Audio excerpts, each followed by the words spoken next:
I'm pleased to welcome you all to this evening's event, Beyond Balance, Building Resilience in a Demanding Legal Profession. As a Deputy Chairperson of the Tshwane Society of Advocates, I'm honored to have an opportunity to address such a distinguished gathering. We've come together tonight to discuss a deeply personal topic for many of us in the legal profession, especially women. The demands of our work and the societal pressures we face can sometimes lead to feelings of self-doubt and inadequacy. This phenomenon is known as imposter syndrome, a pervasive feeling that we are not as competent or as deserving as others perceive us to be. As someone who has personally experienced imposter syndrome, I understand firsthand the challenges it can pose. It can be debilitating force that undermines our self-confidence and our self-worth. However, it is essential to remember that you are not alone. Many women in the legal profession have grappled with these feelings at some point in their careers. This event aims to create a safe and supportive space where we can openly discuss these issues and learn from each other's experiences. Your stories are invaluable. By sharing your experiences, you can inspire and empower others who are struggling in silence. Tonight, we are fortunate to have a panel of experts who will share their insights, their guidance on how to build resilience, manage stress, and achieve a healthy work-balance lifestyle. Their expertise will undoubtedly provide invaluable tools and strategies for navigating the demanding world of law. I want to extend our heartfelt thank you to our panelists for generously sharing their time and their knowledge with us. Your presence here tonight is a testament to your commitment to supporting the women in the legal profession. To our esteemed guests, our judges, your presence tonight is a testament to your support for women in the legal profession. We are grateful for your participation and encourage you to share your experiences and perspective. This is an interactive session, and your contributions will undoubtedly enrich our discussion. Remember, ladies, it is okay not to be okay. What is not okay is blaming you for feeling inadequate and not seeking help. And reaching out and connecting with others can help us to find strength, support, and inspiration. I also want to express my sincere and utmost gratitude to our TSA gentlemen who have volunteered to support this event. Your participation as waiters, ushers, or servers demonstrates your unwavering commitment to gender equality and the well-being of women in the legal profession. Your actions are a testament to the supportive and inclusive environment that TSA strives to foster. I would now like to introduce our esteemed facilitators. I will start with Advocate Kgaugelo Ramaimela, who has graciously agreed to step up in the last minute. Advocate Ramaimela brings a wealth of experience and knowledge to this discussion, having practiced at the Pretoria Bar since 2009. As a woman who has navigated the legal profession, she offers unique perspective on the challenges of imposter syndrome and the importance of building resilience.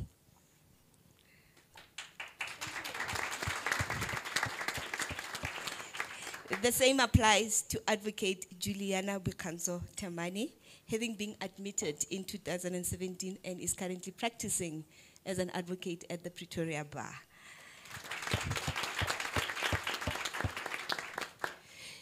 With both of them at the helm, I'm confident that this evening's event will be a resounding success. Let us welcome both of them with applause and gratitude and for their willingness to facilitate this very important discussion. Thank you, ladies and gentlemen.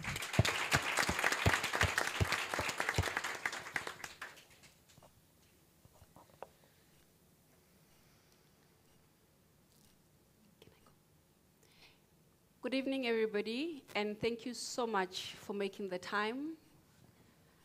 For those of you who have come, thank you for coming through. And for those of you who are watching us online, again, thank you for making the time. You know, when Kagiso asked me yesterday, driving home, that, Kaugelo, you remember I asked you to be a panelist? I said, yes, you strong-armed me. This is the price I pay for friendship. She said, now I'm gonna have to ask for more. I said, yes, Kagiso, go ahead. She said, I need you to facilitate. I said, you must be kidding. First of all, I'm an ambivert. So an ambivert, I'm told, is an introvert with a little bit of extroverted characteristics. So right now, as I'm looking at you, I'm in courtroom. I don't see any of you. I'm addressing a judge. It's the only way that I will be able to get through this hour. But you know what was the cherry on top? I said, you need to get someone to come and help me because, you know, I don't talk much unless I'm addressing a judge. She said, don't worry, we've got judges there. I said, okay, what about the medical people? She said, I've got Juliana to help you. Juliana was my pupil, and she just reminded me that she was my pupil 8 years ago. So this is extra special for me. With that introduction, we're going to get back to Juliana. Let me introduce our panelists. I have to start with Judge Hasim. And please do pardon me, judges, if I have a slip of the tongue and I call her Soraya. Because Soraya and I met her at the bar, obviously, as one of the silks. But there's a special memory that I must share. I got briefed in, I think it was 2011. My daughter was born in 2011. As a junior, where we had to go to the Constitutional Court. We read the papers. Everybody knows Soraya. Soraya works long hours. Apparently, I also do. I'm not prepared to admit it yet. So Soraya and I sat in a consultation, and she didn't know that I had just had a cesarean section. I think we consulted for over 5 hours. When I was driving home, she spoke to her sister, and after that, she gave me a call and said, Kaugelo, why didn't you tell me that you had a C-section? My sister just berated me that I made you sit in a consultation for that long. And that is the bond that we share, that as women, we are able to understand what we go through. Judge, thank you so much for joining us and making the time. You have selflessly, throughout the years, extended yourself, and you continue to do so when you are at the bench. Thank you. It's an absolute pleasure. Next to Judge Hasim, we've got Dr. Happy Sitsiba. Dr. Happy Sitsiba is a clinical psychologist. She has experience that spans over 2 decades. She has a PhD in community psychology, and this underscores her commitment to empowering individuals and communities. Her extensive experience is diverse in settings that include military and universities. She's equipped with deep understanding of the unique challenges that some of the women who are sitting here or watching us may be silently going through. She has expertise in dealing with issues that relate to depression, anxiety, trauma, and she will be bringing her invaluable insight to our discussions. Thank you, Doctor.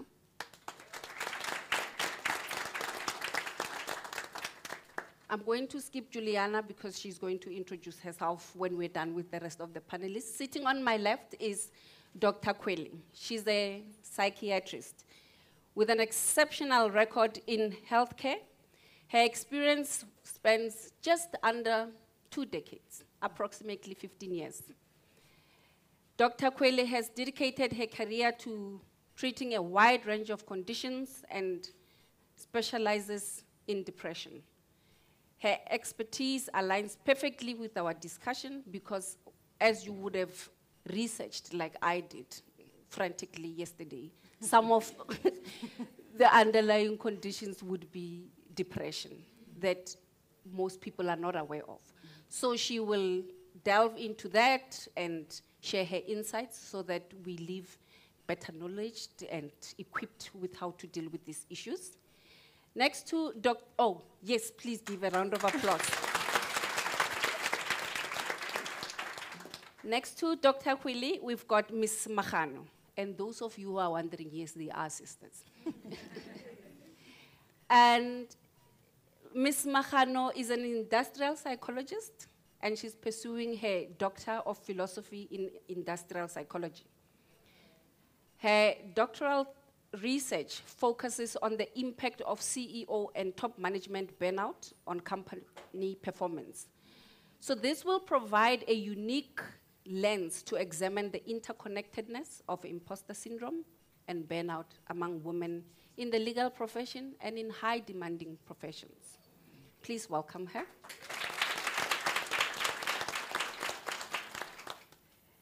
Then we've got Michael.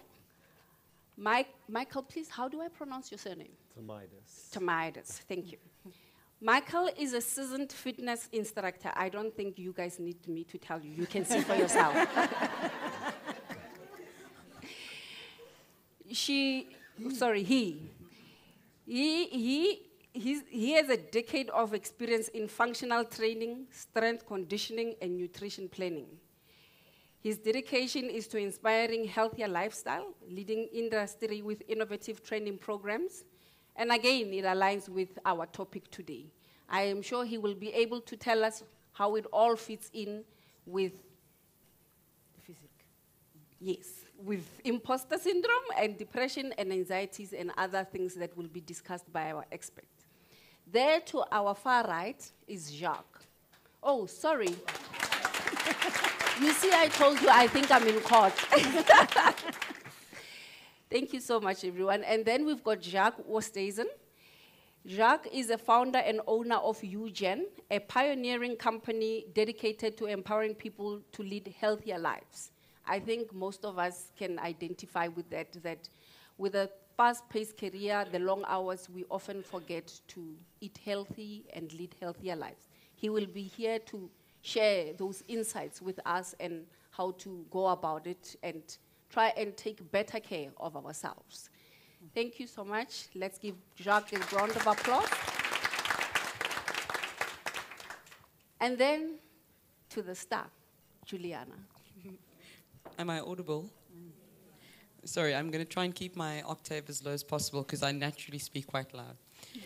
Good evening, everyone. As Rachel has already intimated, she was my mentor when I was serving my pupillage. So please do forgive me if every once in a while there is a slip of the tongue and I refer to her as mentor. It's an inside joke, and she's learned to accept that that is the name through which I prefer to refer to her. She said a mouthful in her introduction about what we are here for and what the purpose of tonight's discussion is going to be. So without further ado, I would like to just pose the question to Dr. Sebetsi to say, Doctor, would you just intimate to our crowd as to what exactly you would define to be imposter syndrome? And please just bear with us. Myself and Doctor will be using the roaming mic, so if we are not audible, can I just maybe just get an indication from the audience? Thank you so much. Doctor? Thank you. Good evening, ladies and gentlemen. It's such a pleasure to be here. Imposter syndrome is it's not a psychological or a psychiatric condition where we can diagnose and give treatment for it. But it is a term that is used to describe a group of behavioral patterns or thinking patterns to suggest that people are suffering from, issues such as self-doubt, and it is usually found among high achievers like the people in the legal profession. I would like to believe that you're not an exception, especially women who accomplish a lot, who have accomplished a lot in life. And these women are giving feedback or they are giving compliments, but they find it very difficult to accept that they've actually accomplished. You give them compliments, you give them praise, you give them positive feedback, but at the end, when they get back home, they start to question themselves, ask a lot of questions. as to why do people say I have achieved, and they start to think that maybe they are fraud and it is only a matter of time. Soon people will find out that I'm actually a fraud, or people will soon find out but that I actually, the picture that I'm giving the people is not the picture that I feel I have about myself. So such people have a negative self-image in most cases. They don't believe in their own potential. They don't believe that they can actually do something that deserves praises.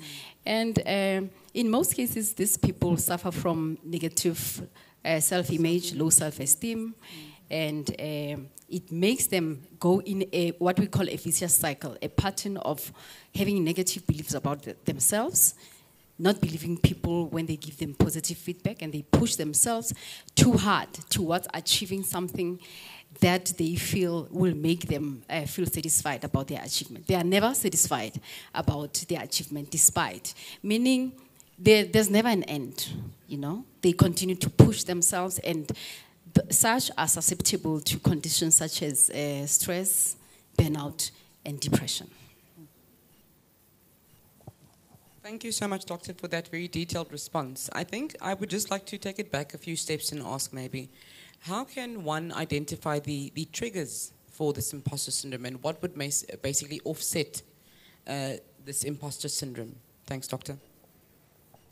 Okay, there are what we call personal triggers, you know, personal factors. There are people who are naturally perfectionistic, you know.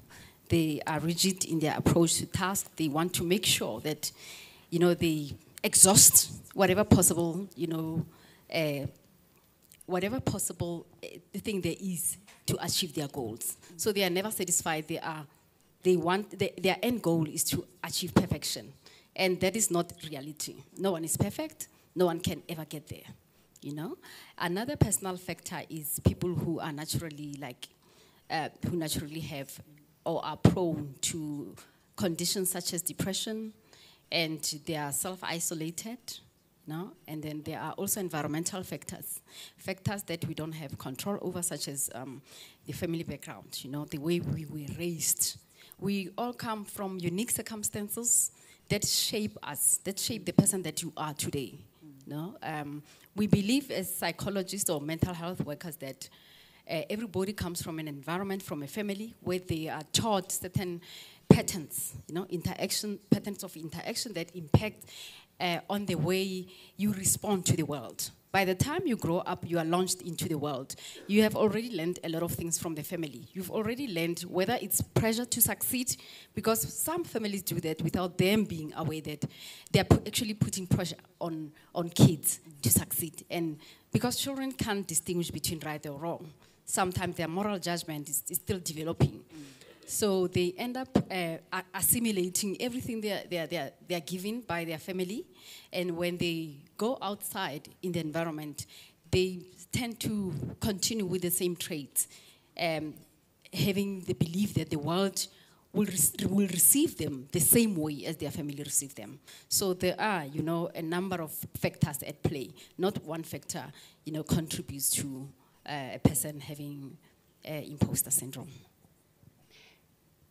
Julia.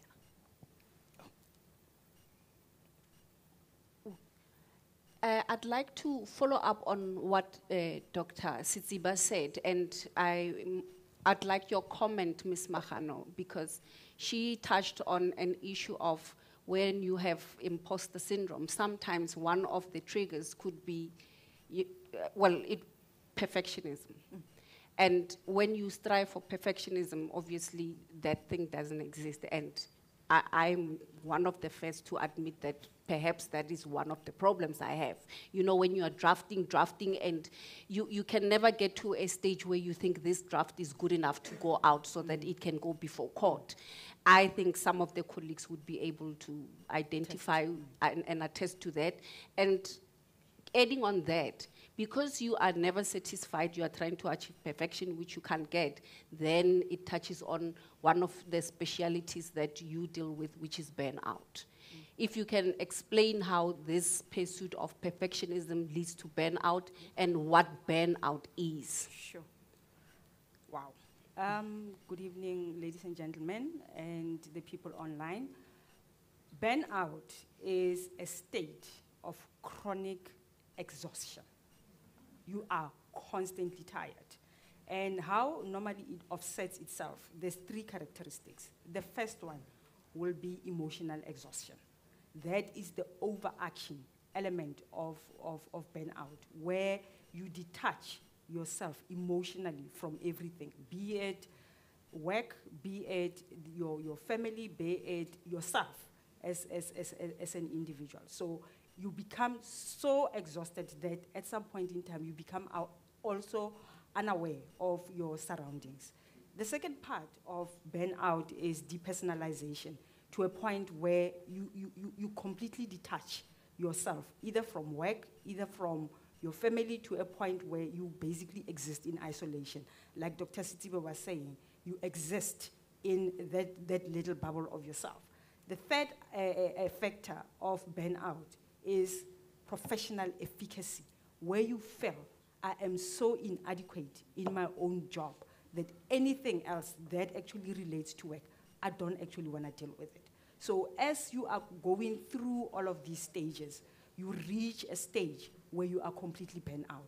That then starts having an impact. I mean, if you are a woman, you're not only a professional, you are also a mother, you're also a sibling, you're also a daughter to somebody else. It starts having an impact on all of these aspects of your life.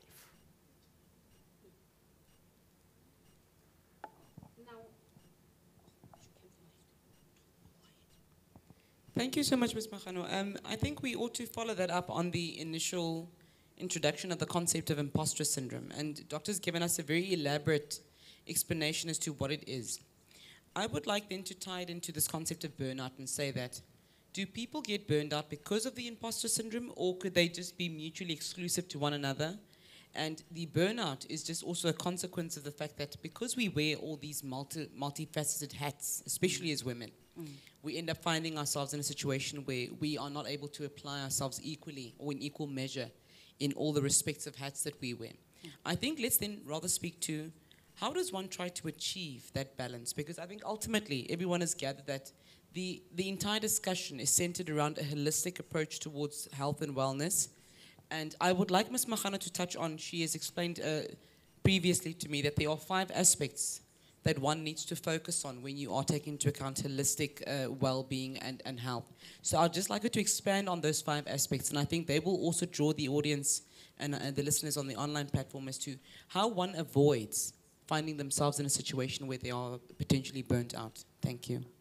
I always say it's P and 3 R's. The first is you need to pace yourself, right? So you need, as Dr. Sitiba was saying, when you are experiencing burnout or imposter syndrome, you're always on overdrive because you are constantly wanting to achieve. So you become into, you get into that pattern of wanting to be an overachiever without then realizing that there are other aspects of your life that are suffering. So the first thing is, let me pace myself. You need to pause.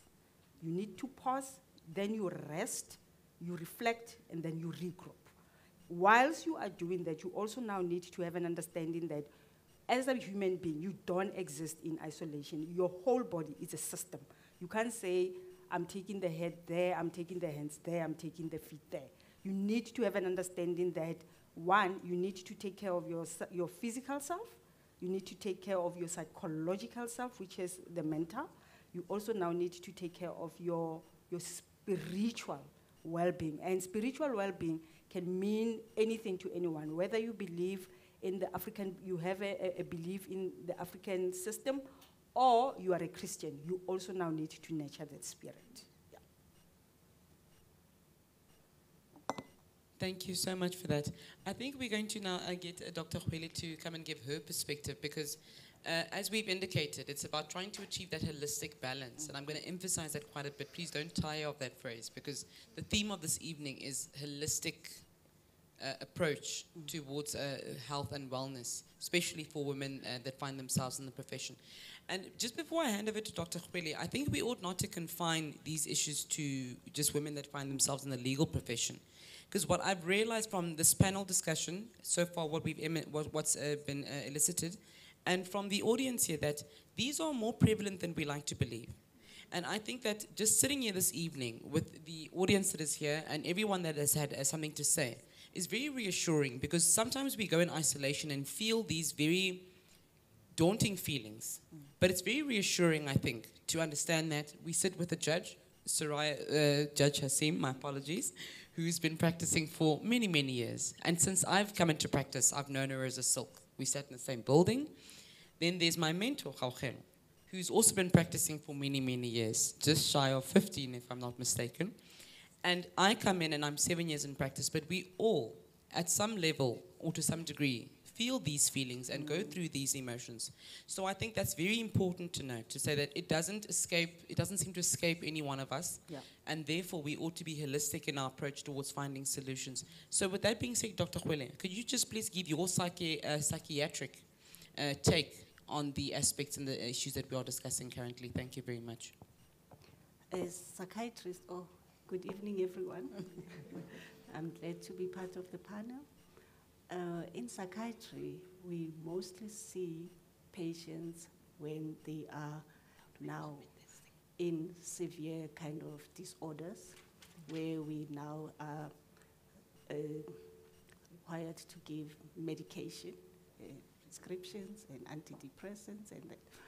But when we do our assessments, we start from the day the patient was conceived. We ask such questions. Were you a planned child? Yes or no?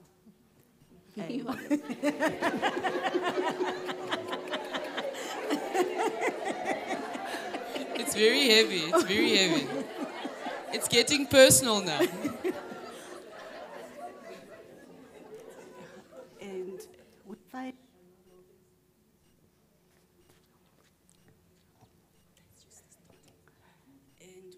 a lot of patients who have, when their mothers were pregnant with them, that the mother was depressed, had a lot of stress, and was not able to cope with the pregnancy. Sometimes the mother was wanting to terminate the pregnancy. And when the mother has depression or stress, severe stress, the hormonal hormones secreted from the brain goes into the blood, and the mother supplies the baby with the blood, and that blood is full of stress hormones, and it alters the brain function. So when we ask you guys a lot of questions about what happened, is were you planned or not planned, then we know that this mother was going through a lot of stress. Some fathers say, it's not my child, I want DNA test. And you are left isolated. Maybe your parents are blaming you. Why are you pregnant at this time? You're not married, and all those things. So when this baby is born, they already have a predisposition to psychiatric illnesses, especially when you look at depression and anxiety. So we also want to know, were you immunized? What was your milestones? Did you talk at the time when you're supposed to talk? Walk at the time you're supposed to walk? All those things give us a holistic view of what this patient is about. And every patient is very unique. So those things are also factors when it comes to imposter syndrome, burnout, because some children go through families where there's harsh punishment. Parents are not even able to know that their child is being bullied at school. And those things are overlooked. We are professionals, we're very busy. We get home and the child says, Mommy, you're like, oh no, what do they want? And you come back home, they are sleeping, and you don't know much about what is happening to them. And then they develop this predisposition to mental illnesses. So imposter syndrome burnout, going right through to depression, we need to know what has happened to this patient to be where they are now. So it's very important to be able to identify, life things in people, in patients, in children, to say, this is happening and I think my child needs help. And a lot of times we know when we lose a loved one and we're burying a grandmother, we're burying an uncle and all that, children are always put, go and play outside, Children are not engaged. How are they feeling to be losing a family member? And those things, at the end, predispose that child to having problems in the future because such things were not addressed when they were happening. So I hope that I gave a little bit of insight as a psychiatrist.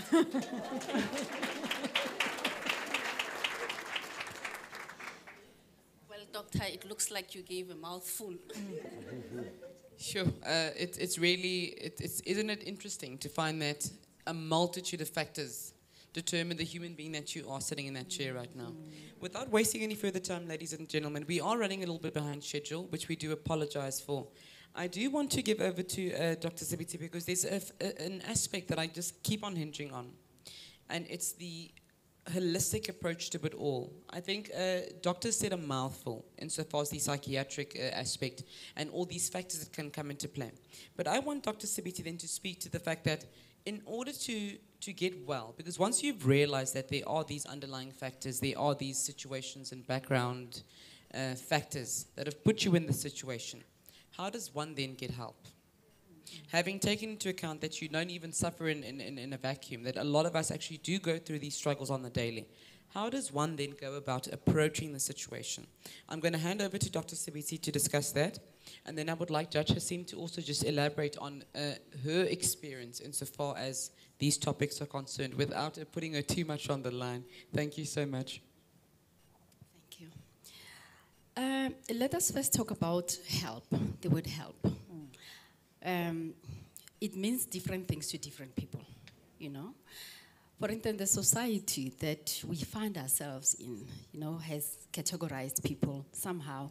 This is how we are socialized, to look at others as stronger and coping more than others. But let me tell you, share something with you that we are all human, and no man is an island. Our professions can be very isolating sometimes. It can also ring, messages in us that, if I start going out seeking help, how will my colleagues perceive me? How they look at me? What will they think of me? They are no longer going to respect me the minute I come out and seek help. We're sitting with a lot of people who somehow tried very hard to stay away from especially professional help because of the perceptions that have been created around especially mental health and mental health issues. And I think I appreciate I appreciate a meeting like this where we can come together and normalize seeking help and make it our responsibility, It's my responsibility when my sister or my friend is not well to sit down and for her to trust or for him to trust me, I have to do something on my side, on my part. Networking with people is important. Sometimes, as I said, our careers can be very isolated. It can make you to feel like I cannot. We sometimes don't realize that we build walls and boundaries in places where we shouldn't be. And that creates rigidity in our roles. You feel that you are this person at home and that the same person at work. I feel it's important to be aware, to be self-aware, number one, of your triggers, of the areas that you feel you need support and help, and make it normal for you to come out and seek help. Of course, you won't be standing there and shouting, hey, I need help. You need to know the correct channels. There are professionals, there are psychiatrists, there are psychologists, there are counselors, there are friends, we are here to say, let's start building support networks among us, among the people that you feel will understand, among the people that you feel may be in the same boat. In most cases, we are afraid to come out and seek help because we feel we are the only one that's going through same things. And you start to realize as you come out and talk that, oh, okay, even so-and-so also has been through this. So I think it's important to understand that and to normalize help. One other aspect about help is that, okay, I've already mentioned that it's important for you to be aware that I've hit rock bottom. You know, number one, to accept that. You remember I spoke about perfectionism? A perfectionist at some point may be afraid to seek help because, you know, they want to get everything perfect. And they may be in denial, in a denial of some sort that I have reached a stage where I can't. And your system, your body, as Ms. Mahano indicated, will tell you, it will shut down. You will start being sick, having psychosomatic, symptoms. That will be the time to start to seek help. There are doctors, when you are not feeling well, sometimes you go to the doctor with a headache that doesn't go away. And they will tell you, I think it's about time that we start combining, having a holistic approach to, seeking help. Sometimes people think they are like sick, having physical symptoms, only to find that it's actually a manifestation of long-standing psychological and unresolved emotional issues that actually makes the body sick. So it's important that you need to be aware and go to someone that you trust. Do not shy away from, walking into a professional's office. People don't know what to expect when they get to a psychologist. You can see us, we are human beings, just like us. We have ears and eyes. We go through more or less, what other people go through. The only difference that we are trained, We are trained. I do believe that we are trained, and trained. I would like to believe that we are trained very well, to handle, human issues and difficulties. We are trained to deal with people's circumstances and people's difficulties. So it's never too late. Let's just open up spaces, support spaces a little bit. And let's just change our perception surrounding, a person that wants to come out and be vulnerable to say, I need help. Let's just start to normalize seeking help. Thank you so much, Doctor. We're just going to hand over to our judge, Sim. May I use that? This thing works. Is Judge audible? Yeah, I think I am. Thank you. The legal profession is a very difficult profession, and I'm trying to find a way to express what it is that lawyers have to do, especially trial lawyers and lawyers who appear in court. It reminds me of an actor or perhaps even a tennis player at Wimbledon, for instance. So how does a tennis player plays at Wimbledon go out and say to people, I don't think I'm good enough?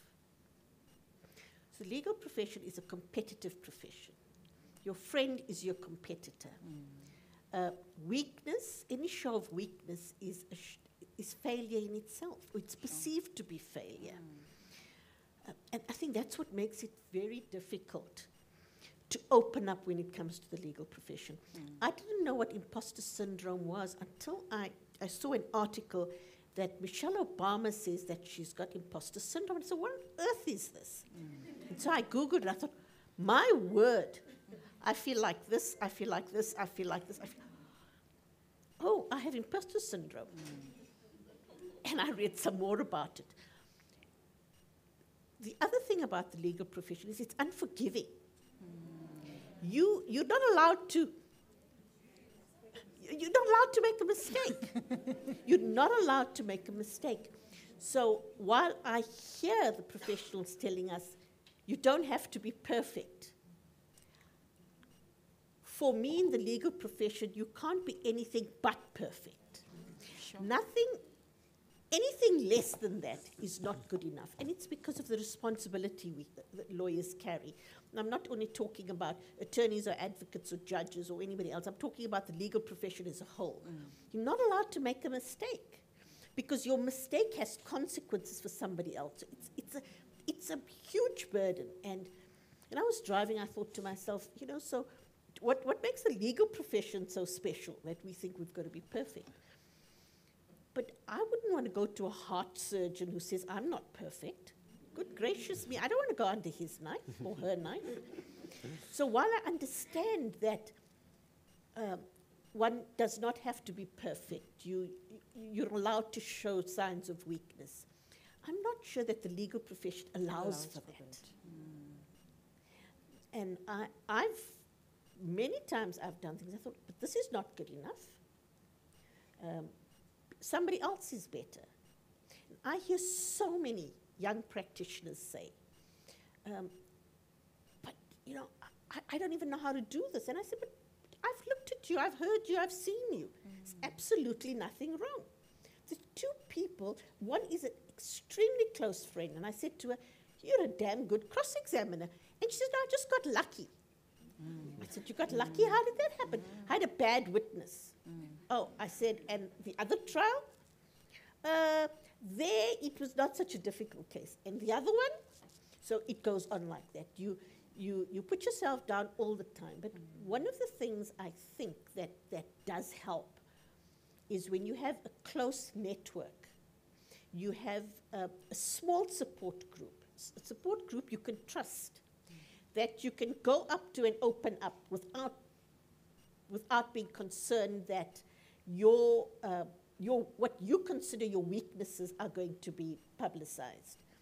And if you have somebody that you can trust who will tell you, but you know, that's true, that's not good enough, and you're able to deal with the criticism from one person, then you've got a mirror, and maybe that helps.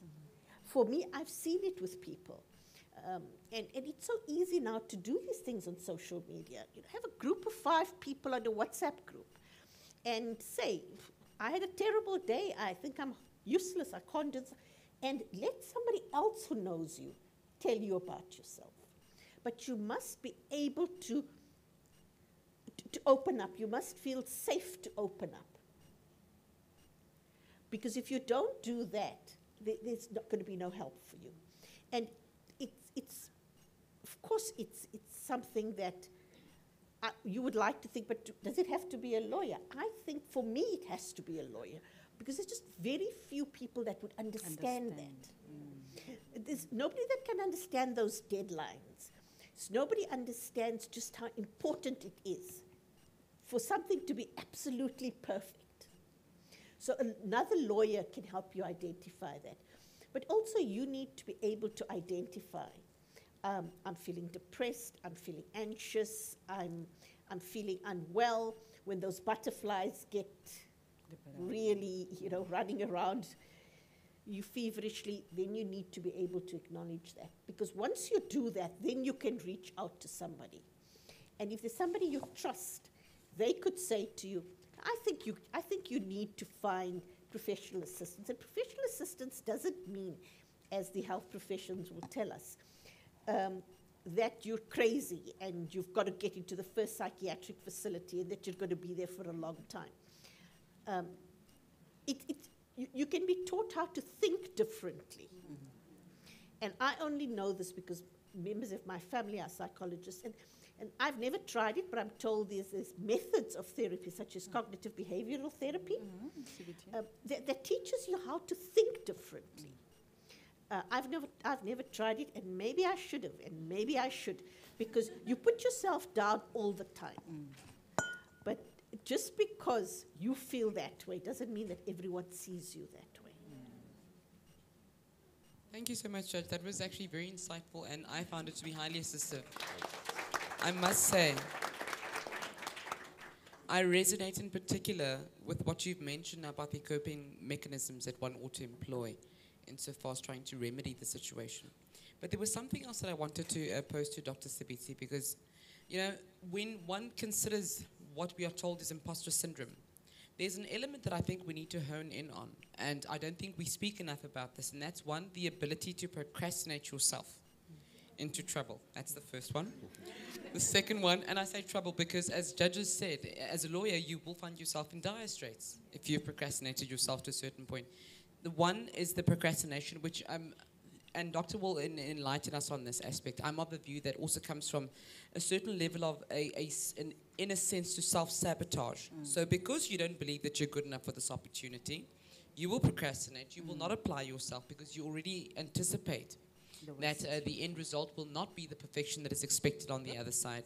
And secondly, that it won't be received as perfection even if you do apply yourself at your level best. I would like Dr. Sibiti to speak about that, because there's a real thing that's happening around procrastination, and I don't think we're paying enough attention to just how detrimental that can be. Thank you. Okay, one of the elements, or some elements that we never really got to talk about earlier on when we highlighted, you know, what imposter syndrome is. One of the elements with people who have, you know, imposter syndrome is that they are afraid. There's anxiety. They are afraid of failure, and they are afraid of achieving. No. Once you are there, it's like, as I said, you didn't really think that you'll get there, yeah? And procrastination comes as a result of the fear of failure once you get there, you know, because a lot will be demanded from you. You start to realize that I have to take on more responsibility because you are afraid of failure. You wouldn't want to go there. And one of the effects is that it can impair career growth. You know, you procrastinate because of the anxiety that you get, because of the voices that continue to go in your head and tell you you're not good enough. You know, it's not you. You are fraud. Remember, once people discover who you are, once you fail, then you are going to get exposed. So by procrastinating, it's like a defense mechanism or a coping mechanism for you to push things away from you. And I spoke about a vicious cycle earlier on. It creates procrastination, creates that vicious cycle because it creates an illusion that you're not taking responsibility. But you will never have peace. You know, so you swing on, you know, both extremes of the poles. You leave work undone, or you leave things undone because you're scared. The more scared you are, it makes you to feel, you know, I don't have to do it. But you don't have peace, both sides. So that's the vicious cycle, or the pattern, the continuous pattern that you get trapped in. So procrastination worked for you, or it gets to be an illusion that you're actually using that to cope, but it doesn't actually give you the result that you're looking for. So Doctor, just to follow up on that. Okay. I think it's... Just to follow up on that, I mean, we are here not just to identify the problems, but to find solutions. And I'm very much interested that when one is swinging through those extreme polars, what do they do, or what are they supposed to do to pause, as she mentioned, reflect and try and get a solution? What would be your advice, your expert advice that someone who finds themselves in that situation must do? Okay. There's practical self-help tools. One, you need to be aware, you know? It almost feels like you can step out of your mind, if it is possible, if you understand what I'm saying, and sort of see yourself there in the game, you know? If it is all possible, come out and see the reason for your behaviors, number one. Because you can only attempt to change behaviors. You mentioned CBT earlier on. You can only attempt to change behaviors when you know exactly what is going on. Because at the first order level, it feels like procrastination, but getting deeper to understanding why you're procrastinating is actually important. That is the first step towards, you know, getting proper intervention for yourself. And one of the self-help tools is, most of them, it's like cognitive behavioral exercises that we prescribe for people, like ways of changing thoughts, because they affect emotions and they affect behavior. So you need to really understand why you go into those thoughts. Is it because of the fear? And start to challenge the thoughts, meaning start to challenge the belief that you have about yourself, number one. Actually catch yourself thinking about you procrastinating. Why am I procrastinating? What am I afraid of? And actually acknowledge. Because a lot of people push whatever that happens to them, they put them aside. With this in the head that I have to appear strong, I have to appear perfect, I cannot afford, to be thinking like that. So start to challenge your thoughts, because it will influence how you feel and influence your behavior. There's also breathing techniques that you can, for instance, if someone has anxiety over a task or over something, you can actually learn a method of a breathing that will help you to relax, because once you are relaxed, you'll think clearly about things. You'll approach tasks differently. See yourself differently from the way you think about yourself. And then the other techniques that we found working is guided imagery techniques. It's part of a cognitive behavioral technique where you imagine yourself actually doing something that you will feel good about. So it starts, perhaps you'll believe me once, it starts in the mind. In most cases, it's our mind that become our enemies, right? And we have to start having that relationship where we can sort of sit down with our minds and actually ask our minds questions as to why do our minds give us thoughts about ourselves the way we think about ourselves, and start to change the patterns there. I don't know, does that answer your question? It does, Doctor, because I'm reminded of the book by Eckhart Tolle, and he talks a lot about mindfulness. And when you listen to the audiobook or you read it, it's what you're talking about, having conversations with your mind, because your mind is that one on overdrive. And he sort of says, step out, don't judge, quietly look at it, pause. And once you've done that and it gets the realization that you're looking at it, it stops so that you see me. And then you say to it, I see you, I don't judge you, I'm just observing what you do. But it sort of looks like it has an element of what you touched on with spirituality. Yes. Whether you are from a Christian denomination, African, mindfulness, whatever you do, then that is where your discussion ties in with a holistic approach. And I would like us to now incorporate our other panelists with the exercise, because one of the things that I enjoy is that when I work too much, I do Pilates. And I say to my instructor, this is one of the few moments that my mind now has to concentrate on finding a muscle. Because she says, yeah, let's go to your triceps. It's like, which one are the triceps? So it doesn't think about work and stress. So you are able to relax and, have just think, living this rat race that is in your mind. If you can touch on that, Gile, about spirituality, and then we can give to Michael about exercise and how it would be able to help with, taking our mind off this rat race that we're in. Well, spirituality is exactly that. What is at the core of your beliefs, right? And how does it then ground you as an individual? When your soul is like literally suffering, what is your go-to point? Do you go to the Bible? Do you pasha for some of us? Because we do believe in all of those. So it basically speaks to what is that is actually speaking to your spirit. How do I nurture the spirit? Because again, for each and every one of us, the spirit is more often than not your moral compass.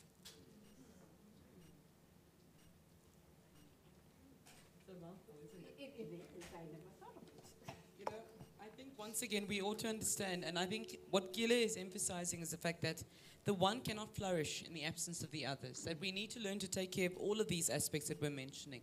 If I may just round it up, Gile, am I correct when you mention that one must take care of the physical, the mental, The the spiritual, spiritual, the social. and the social? Yes. We are still social beings after all.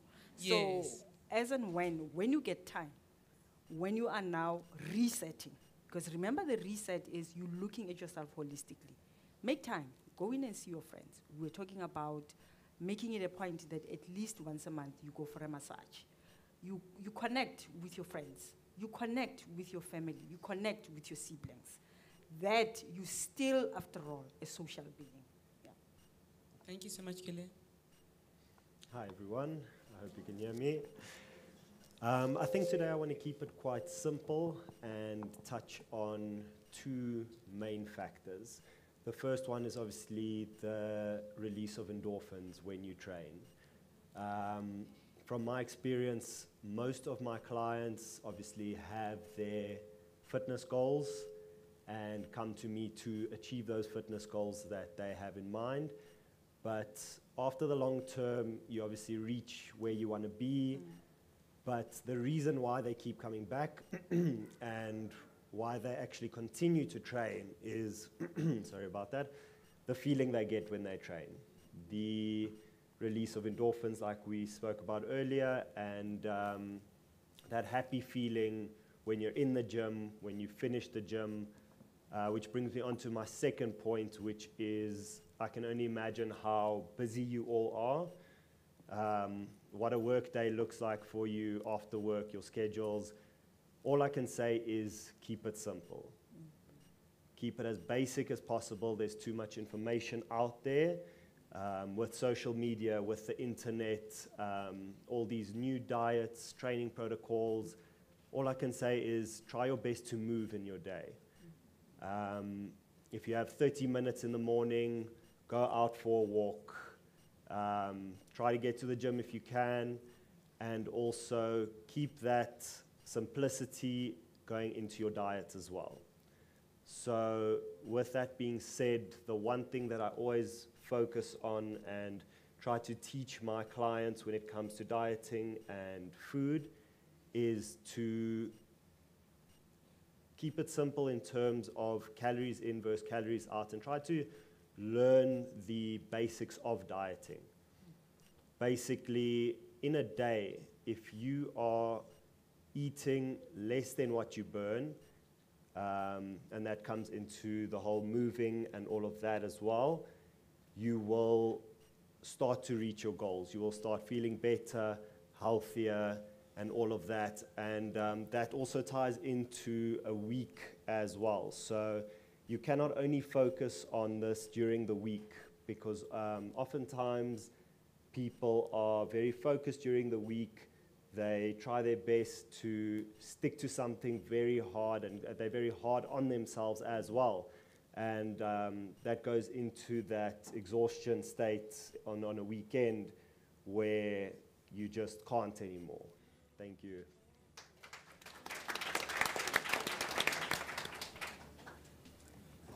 Thank you so much, Michael. Jacques, if we may just hand over to you then, just to speak to the nutritional component of that all, because Michael just indicated that there's a lot of benefit towards being physically active.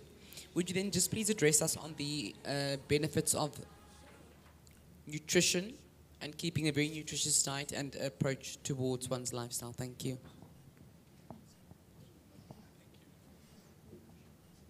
Thank you so much. Hi, everyone. So we've spoken a lot about like holistic health, being mind, body, and soul. So the main thing, it's probably the one thing we forget, is nutrition. And like within that, having a busy lifestyle, we usually run on, black coffee, sweeteners, and whatever we can find at Woolies, which is, in the long run, not a very healthy thing. So when we speak about longevity and quality of life, those things usually catch up to us when we, 40, 50, 60, 70 years old. And it's something we can prolong in the sense of never reaching something like diabetes or cholesterol or those type of things. Yes, there are genetic effects of those as well. But the one thing I do want to say, as Mike also said, keep it simple. It's we want to do small incremental changes to our diet and nutrition that becomes a habit in our day-to-day life. So most of us, usually when we wake up, it's coffee and we go to work, and then it's so busy. Then at night, we'll eat something, whether it's a cracker or that piece of cheese in the fridge or whatever. So nutrition, if we look at a 2-year-old and we give that 2-year-old sugar, we all know it's one way, and it's trying to keep that kid to calm down, or not that busy, or whatever the case may be. We run on the same system, we're the same human, we're the same, but because we adults, it's easier to contain that. So from a nutritional side, it's really basic. People usually underestimate how easy it is. Things like whole foods, leafy greens, chicken, veg, broccoli, usually the things we didn't want to eat as a kid. There's a reason it's healthy for us. So when we look at exercise, the way we operate at work, like Mike also said, calories in, calories out, that's energy, that's fuel. It is something that drives us. It's not something we can forget or neglect from a day-to-day life. And usually, I want to say the first sign that comes into this is when we start craving something.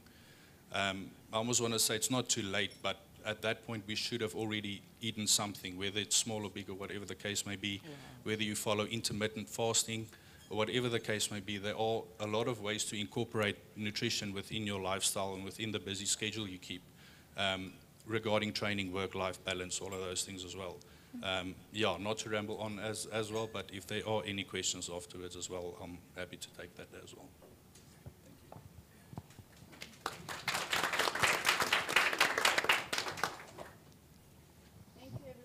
I think because we're running behind schedule, we'll now open the floor for our Q&A session. And Wihanso, if I can pull rank and let you run with it. Certainly. I think how are we going to approach it? Are there microphones on the floor, or am I going to have to come and bring the microphone to the audience?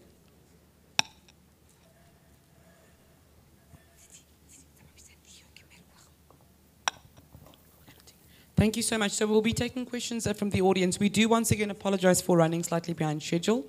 Please do ask that we try to keep the questions brief so that as many people as possible can be attended to. Thank you so much. Yes, ma'am. Evening, everyone. I'm Boipelo Moropane. So I think the question I have is to the lawyers right on the panel. Advice for junior lawyers, is hard work enough, or do we need to supplement it, unfortunately, to cement ourselves in the profession and to get the necessary exposure, or to actually grapple with the fact that we are good enough? So is hard work enough alone, or unfortunately is there much more we need to do to set ourselves apart in the profession? Thank you. Okay, so I'm going to put that to the panel in general, but I think what we need to do, we need to ask Judge Asim to answer that question, and then I'm going to ask the two doctors also on the panel to assist in that regard. Would that be appropriate? I was hoping that question wasn't going to come to me.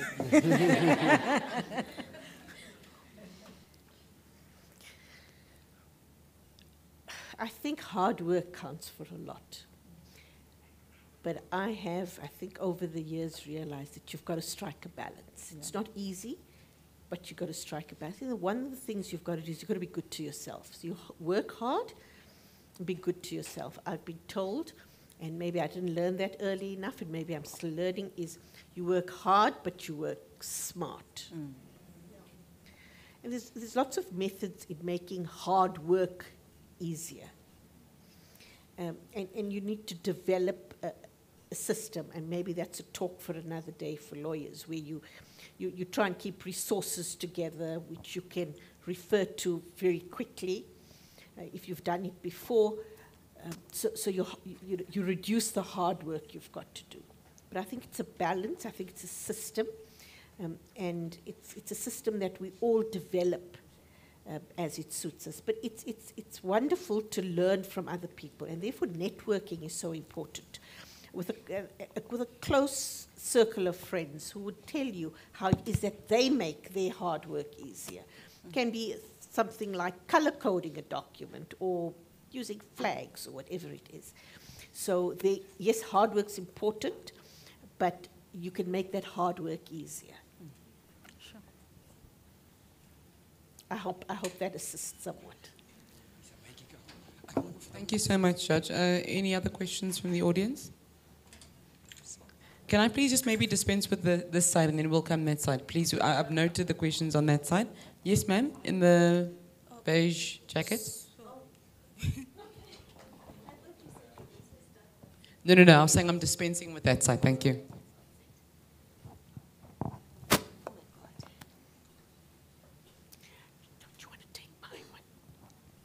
Good evening, ladies and gentlemen. My name is Nebagazi. I am the director of Mbebe Tisani Attorneys.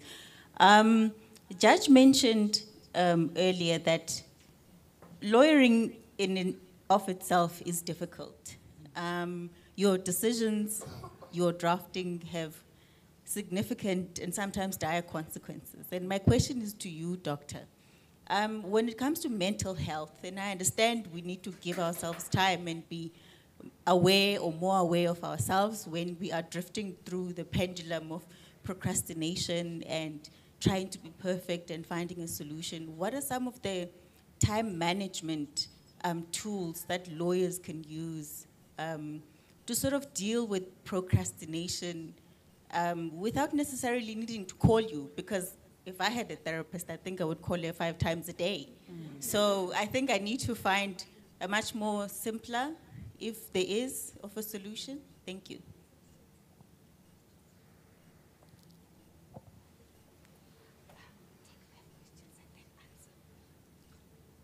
All right, thank you so much. So we're going to take 5 questions, then we're going to answer. Doctor, I'm sure you've noted the question. This side. Can I please start with the lady in the second row? Hi everyone, I'm Atalia, I'm an attorney in Pretoria. I just wanted to ask the specialists, the doctors, because my younger sister, she was a chartered accountant and she quit to study medicine. She's in her 5th year now. And the other day we were talking, we were just complaining about life like we always do. And she diagnosed me with functional depression. I just want to know what that is. And if it's a thing, and what are the signs, and how I can fix it. Wow. Sorry, can I just ask you to repeat the last part of the question because it wasn't very audible. So she diagnosed you and then we missed you a little bit from there when there was a bit of laughter. Yeah, I was diagnosed by my sister who's a 5th year medical student with functional depression. She's like, you work hard and you don't feel anything. Did you say functional depression? Yes. Okay, thank you. All right, there's a lady at the back in the black jacket. Thank you, ma'am. Thank you so much. Good evening, ladies and gentlemen. My name is Mudiehi. I have 2 questions. One is directed to the psychologist and the psychiatrist. So we spoke of a holistic way of dealing with mental health issues, depression and anxiety. My question is, as professional psychologists and psychiatrists, what is your view or your take on non-conventional way of tackling a mental health issue? So if a patient, because you know when someone is diagnosed, they are given prescription medication. Now if a patient is of the view that traditional herbs, they're helping, and they believe that, and indeed they are helping, would you recommend that they continue with them, or would you prescribe something that is more pharmaceutical? That's the first question. And then my second question, it's directed to the, related to nutrition. I think Mr., I forgot his name, would answer this one. What are the foods that one needs to completely avoid when they're dealing with depression and anxiety?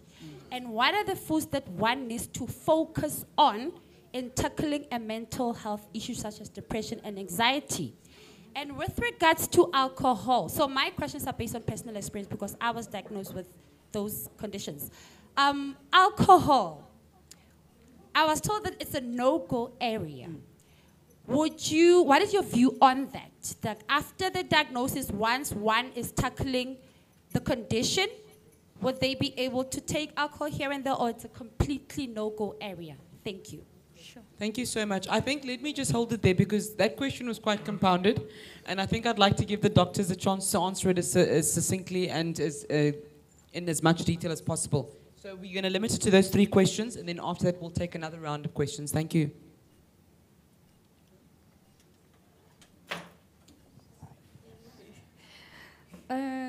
Yes, the first question relates to time management, if I heard correctly. I'm not sure if what I'm going to say after everything's discussed will be like effective. Since I'm talking from a psychological perspective, I'm quite aware that I'm talking to people who are like hyper, you know. So when it comes to time, you know.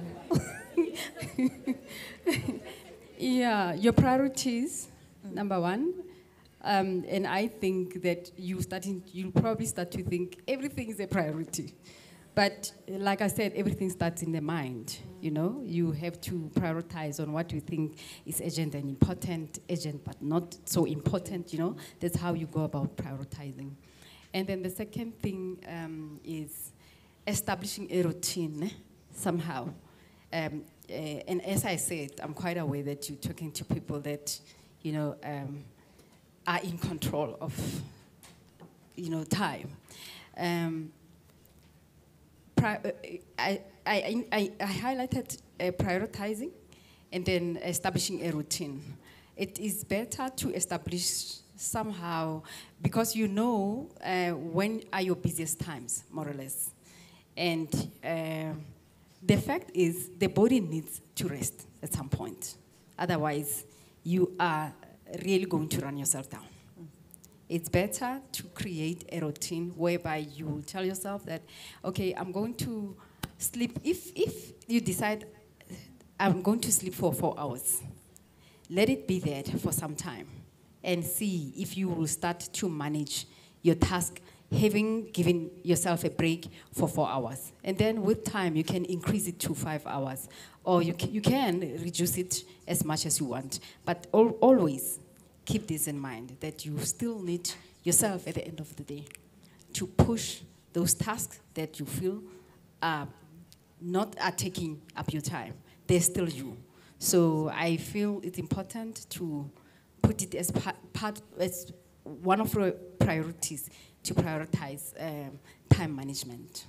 I don't know if that answers the question. And then the second question, okay. The second question was about functional depression. It is a term, it's not there in the DSM-5, ne? In our diagnostic and statistical manual. Okay, we read a lot of things on social media, ne?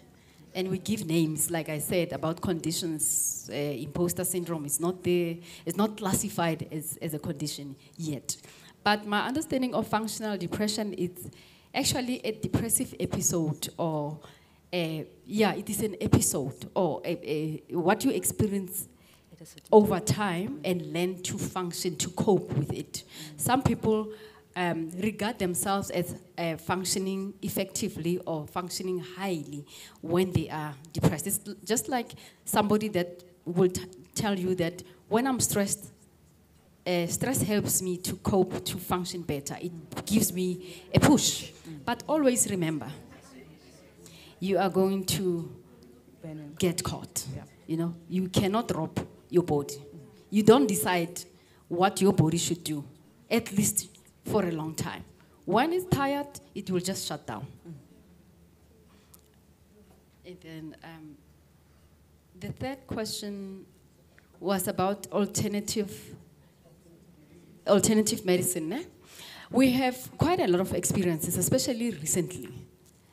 These days, looking at what is happening, the trend in the society of people starting to go out and seek alternative treatment methodologies or treatment approaches. And we welcome that because we work I've mentioned earlier on, or someone mentioned multidisciplinary team. You know, traditional African medicine. I've done my PhD. One of my modules was traditional African medicine, and the approach is takes the societal context, because we are people helping people. We always have to consider what people think might work better for them. But of course, we have guidance, we have rules, we have regulations, we have, you know, that are guiding us. As an example, I'll give you an example of one of the patients that I was attending to. It's a young boy that was about 18, and then he was depressed, and then the mom said to me, one of the sessions, he's going away because he has a calling to become a traditional healer. Some of the, I would say, dilemmas that we find ourselves in is that there's no way in which I can say no, don't go. But you know, the catch came when he had to go away, and I had to give him a letter to say, this person will be absent from school because he's going away to train as a, you know, as a traditional healer. I felt I'm not authorized to do that, you know, to give sick leave. So yeah, sometimes it's some of those intricacies that we have to navigate in, but we don't really have a problem when somebody comes. They are open enough, our patients, to tell us, I've taken this, I've taken that, or I've had a vision of this, what does it mean? And I engage with whatever that the patient brings. So yeah, I think that's how we're trained to, within multicultural context, to operate within a multicultural context, to be open-minded about what patients present, because that gives us something to work on. So I don't think we really have a problem with people opting for alternate approaches towards their healing. Because we empower people, you know, to take charge of their lives. So we partner with our patients to work together to their journey of healing.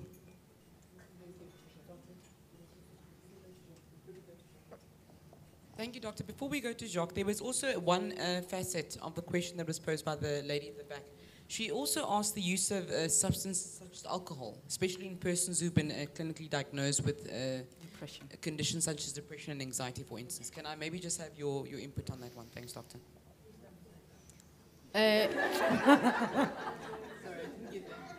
Please don't say no. Okay.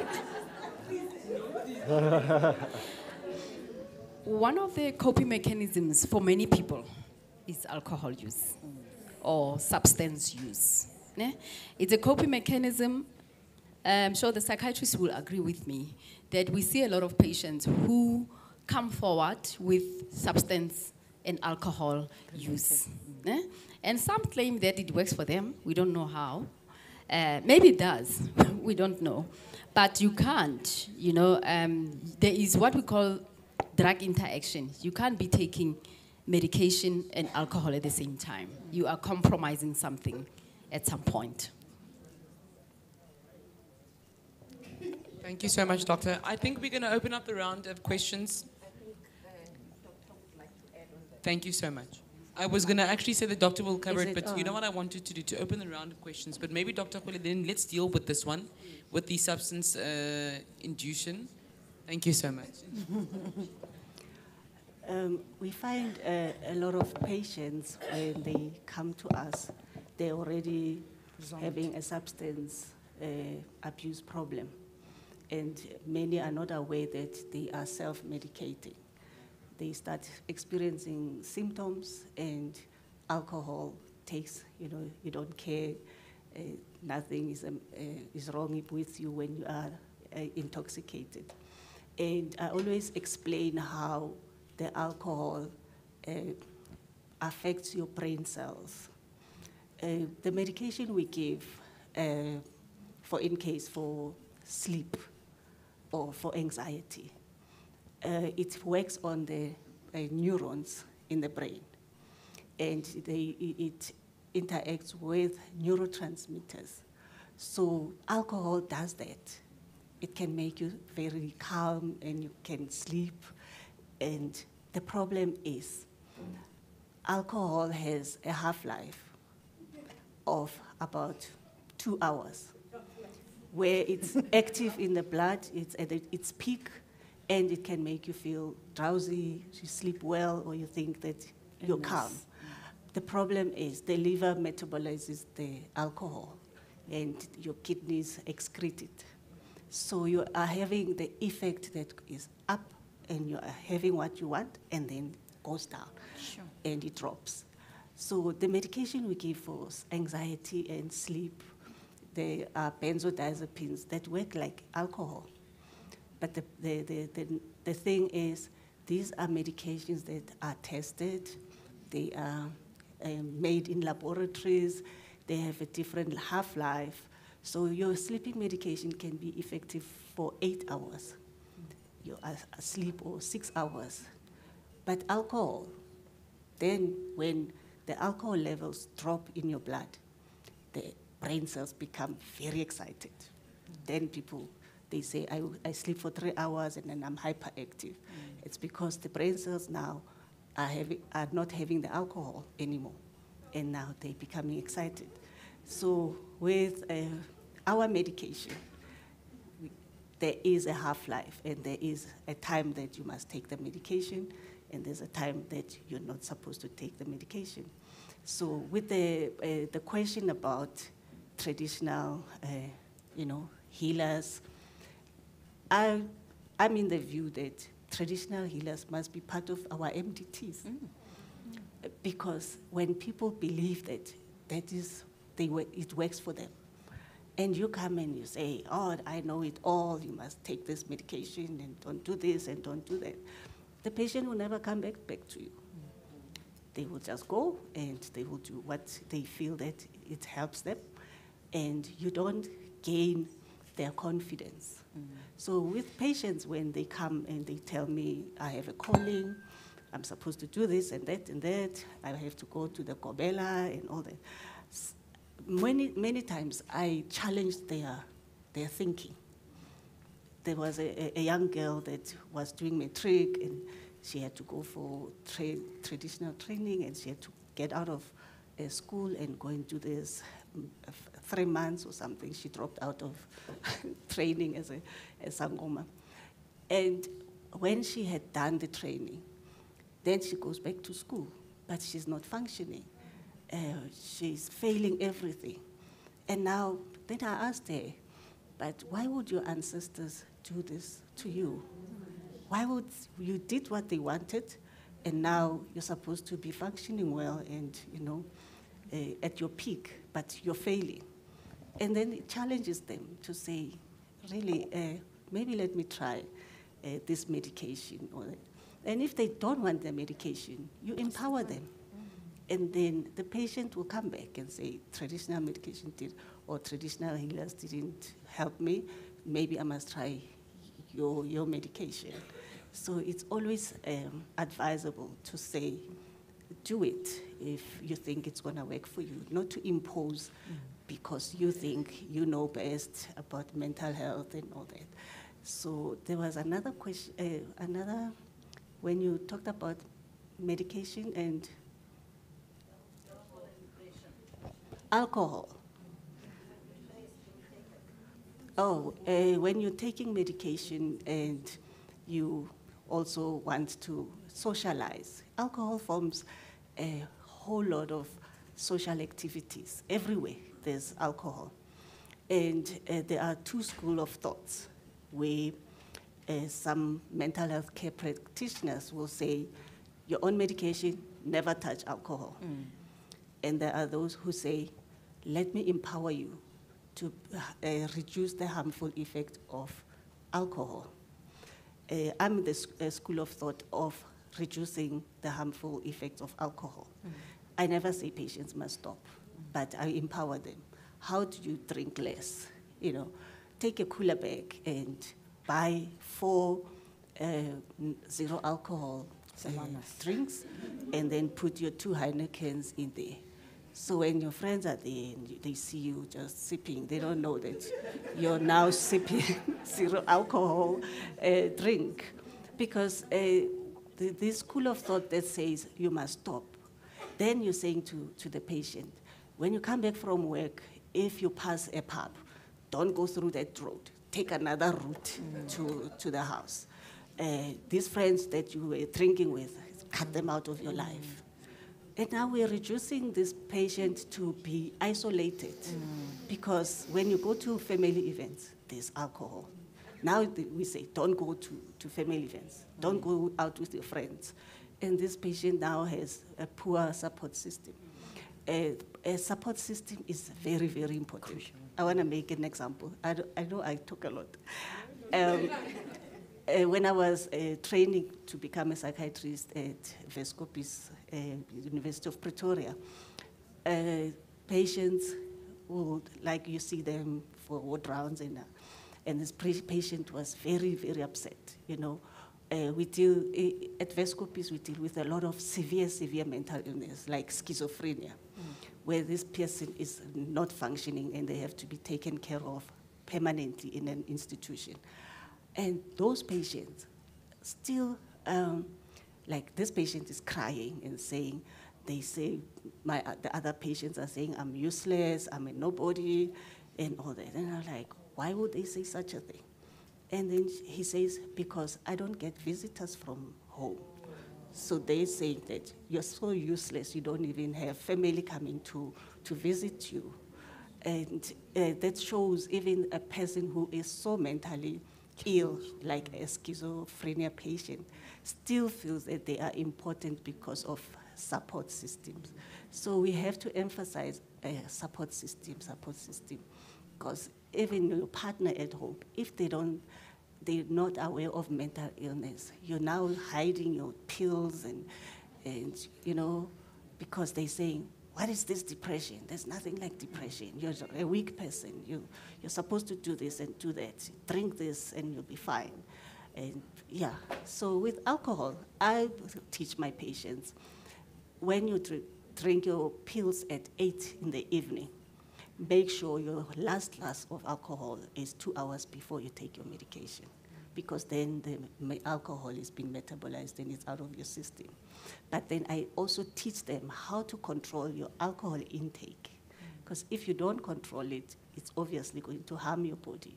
But if you are able to control the amount of alcohol that you're taking, and that comes with skills, you have to empower the patients to be able to say, okay, this is how I stop. And this is like, I put my foot down, I'm not going to take more than this. But it takes a lot of work to be able to get to that position where you are able to cut and have a limit. Thank you, Dr. I think one of the other aspects that the lady over there asked about is foods to avoid. Is that correct? Yes, ma'am, nutrition. Yes, if and you the can food just to focus briefly touch on that. There are no, it just have to Oh, have. it was for the nutritionist. Yeah. Okay, so yeah. much, Thank Judge. you. Balance. Jacques, I think please just assist insofar as that question is concerned. The question was what foods are to be completely avoided, especially by people that might have conditions such as depression, anxiety, and the likes. Thank you so much, Jacques. But unfortunately, that will be the last question from the Q&A, just in the interest of time. Jacques, can I just ask you to please take the question? Thank you. That's a bit more of a tough question to just answer right off the bat.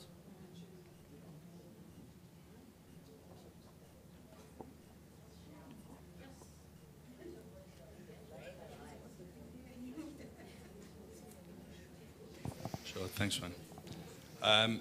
Yeah, like I said, it's a bit of a tough question, not knowing exactly, any background situations, anything, because what we usually do is we start at a process of elimination in the sense of, is there a lot of sugar intake, like we've spoken about now, about alcohol as well, small little things that implicate like a healthy lifestyle, healthy eating habits. So it's a bit more of a discussion that I would say should take place before we just say, listen, eat this or eat that. All of us are so unique in the sense of, do we incline more to like a vegan diet, vegetarian, Mediterranean, intermittent fasting, carnivore diet? The nutrition world is so broad in that sense. It's a bit of a journey, I would say, that has to take place for us to find like the sweet spot in the sense of what actually works for you as an individual, to see how you perform, energy levels, do you sleep well, what keeps you awake, what keeps you from sleeping well, what keeps you from bloating, all of those things. So it's not a one-size-fits-all to everyone. There really is a fine-tuning that has to take place. But again, I'm happy to take your number as well and, address any other concerns as well. So yes. I wonder if I could ask a question.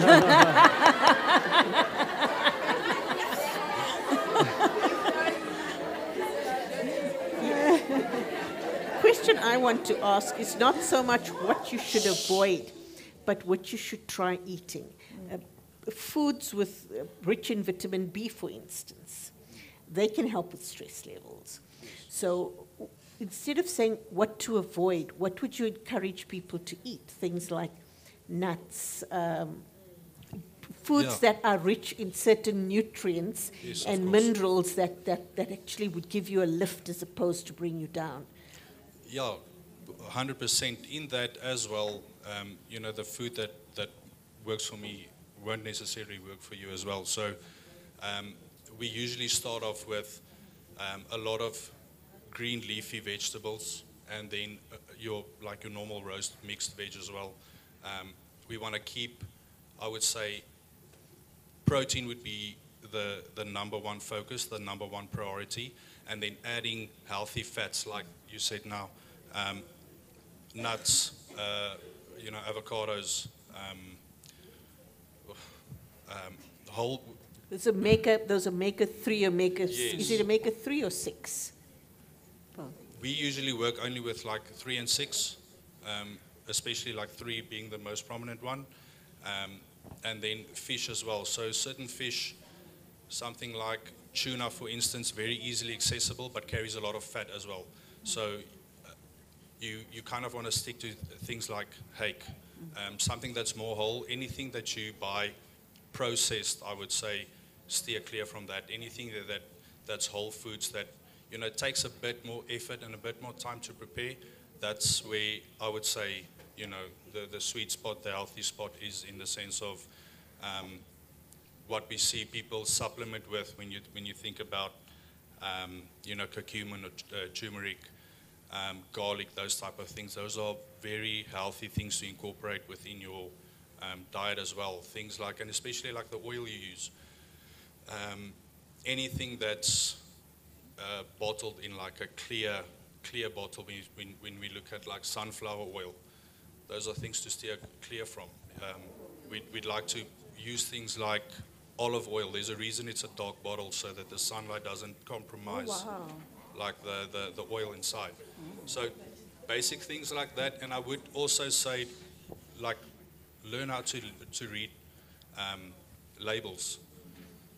That's crucial when you look at the not only the protein, carbs, and fat content of that, but read the ingredients as well. So how a label works in the sense of when you look at the label, anything that's firstly introduced into the label, that's the most prominent thing into that product that you buy. So if you buy something and it's sucralose or sugar or whatever the case may be, that's the highest quality of thing in that product. So reading that label in the sense of, especially, when we look at like milk, almond milk, oat milk, there's a whole range of milks at the moment. Usually with almond milk, there's sunflower oil added to the product as well.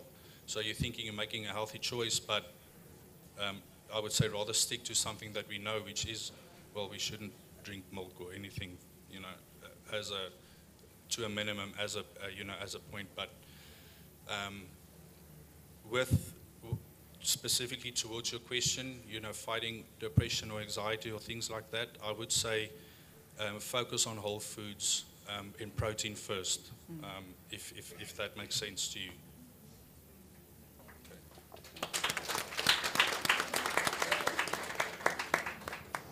Thank you, everybody. And again, we apologize for having ran a bit late. In closing, I would like to thank everybody for making the time, the people who are watching us online. Thank you guys for joining us.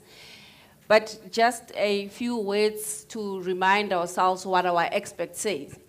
Let's take home, well, for me, it would be, don't forget the support structure. If we can all have the support structure, you would have those few people that you can talk to, because that is where you would be able to reach out and ask for help.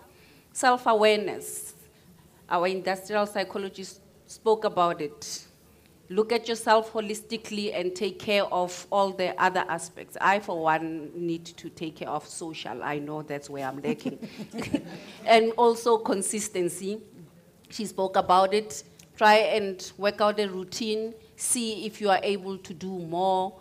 And that would be part of your time management. Again, thank you. I think Kagiso will give a word of thanks to close, and then I think there is next, she can tell us about it. Oh, all right.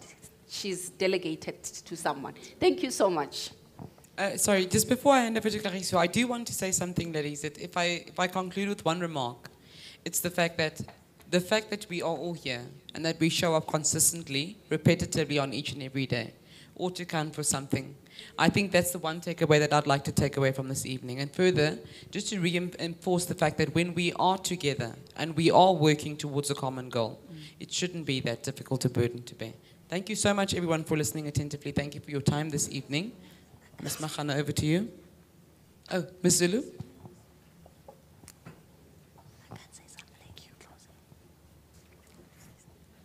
Good evening again, ladies and gentlemen. My task this evening is very brief. It's just to give a word of thanks. Firstly, I'd like to thank our 8 panelists and our facilitators tonight who did a stellar job with their presentations. I think I share the sentiments of everyone in the room when I say that this was a much-needed conversation and it was perfectly timed and in season. I think this is the time of the year where most of us, I think, are emotionally crashing, are tired, exhausted. So I think this was timed perfectly. I think we're all deeply encouraged, informed, and edified with the wisdom shared tonight, and we'll have improved holistic health because of it. So we have little gifts that we have prepared, and Kagiso, okay. Malebe, if you can just assist me, if that's okay. Will just assist me in handing them out. It's just a small token of appreciation to say thank you so much. And we appreciate you for making all the time to share your knowledge with us today.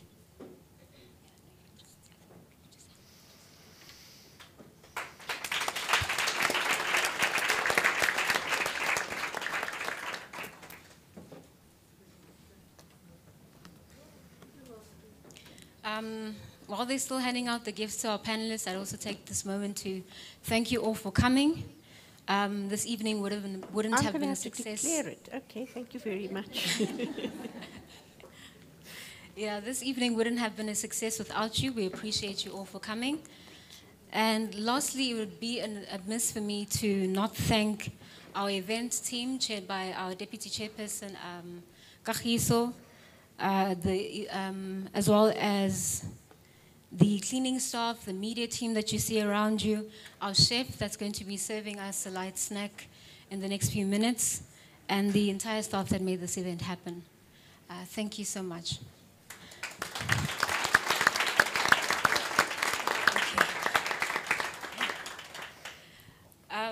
I have our marketer who's going to just, okay. So I'm going to scrap the marketer. I think, we've come to the end of the evening, and if we could just settle down, if we can just move to the next room. We've prepared some snacks. Our chef has set out a nice table of all these healthy, nutritious food we were told about, vegetables and all the greens. And before I forget, let's also just appreciate our TSA gentlemen. I think they've already left, but they're the ones going to be continue to serving you drinks on the other side. They accept briefs as payment. Thank you so much.